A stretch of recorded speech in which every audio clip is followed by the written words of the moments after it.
Hi, I'm Tracy from Cheese Needs, and today we're going to have a quick chat about ripening times. What does ripening time mean? Okay, so you've got your milk in the pot, you've warmed it up to your beginning temperature, you've added your cultures, and now you wait.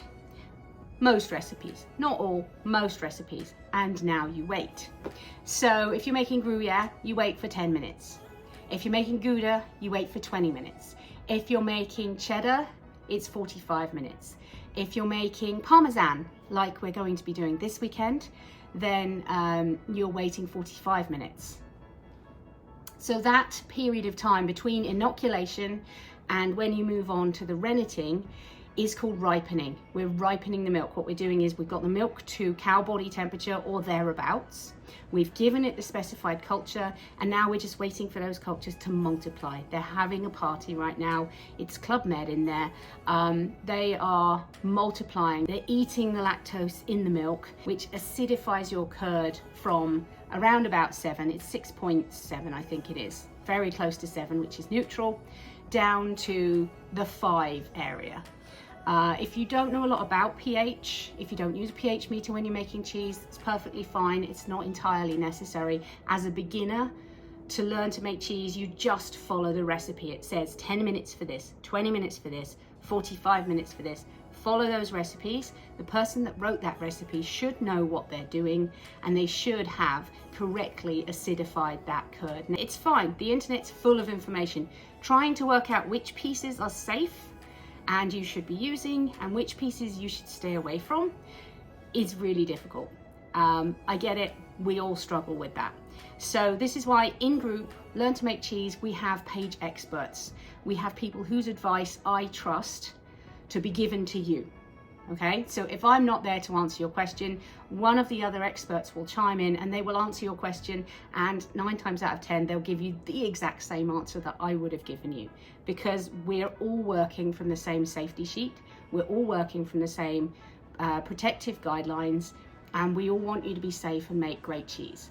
Okay, so the ripening period of a cheese is really, really important, and there are some cheeses which don't have a ripening time.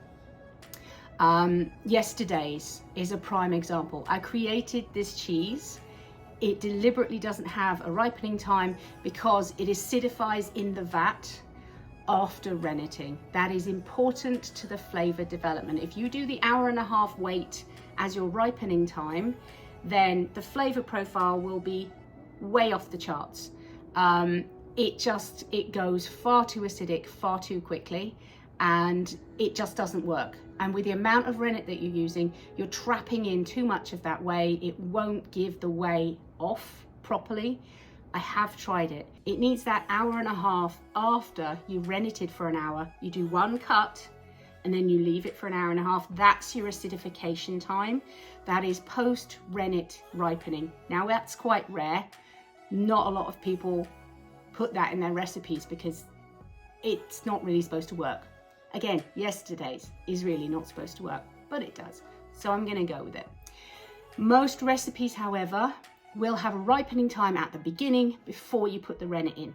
Now, the pH, the acid level in your cheese at the point of renneting is very important, because if it's not acidic enough, the rennet won't work properly. You'll get a very sloppy curd, you'll get a bad set, and you will struggle to get that cheese to work. So if you find that you're having sloppy set issues, have a look at your recipe and see maybe the ripening time is too short, or maybe the culture amount is too low, because sometimes you can massage these variables. You can use a little less culture but increase the ripening time. You can use a little more culture and decrease the ripening time, but what you can't do is both of those things. Do away with the ripening time and cut your culture. That's not going to work for you. You aren't going to reach the proper acidification level, and there are specific reasons why those things are there. So using the recipe that we're going to be using for Parmesan, there is a ripening time of 45 minutes. If you find that other recipes have different times, that's great. Pick one recipe, follow it all the way through. Don't take parts from my recipe and parts from another recipe and parts from another recipe and try and piece together some kind of Franken cheese, because it's about taking your pH from here to here so that your cheese will be safe, especially Parmesan, that you're going to look after this cheese for nearly a year. You know, you don't want to do that. If you make a mistake early on, you're not going to know until you come to open it 11 months from now. And that's just depressing. So pick a recipe. Doesn't have to be mine. I don't mind at all if you want to use someone else's recipe. Perfectly fine. Pick a recipe, stick to it. This is why when people say to me, can I dry salt my yesterdays? No, you really can't, because it needs to acidify all night long. You need to acidify it all night long and then brine it. I have tried adding a dry salt rub to yesterday's. It did not work for me. The flavor profile just did not penetrate the cheese in the way that the brine does. So if somebody has written a recipe and told you to do a thing a particular way, they mean it for a reason.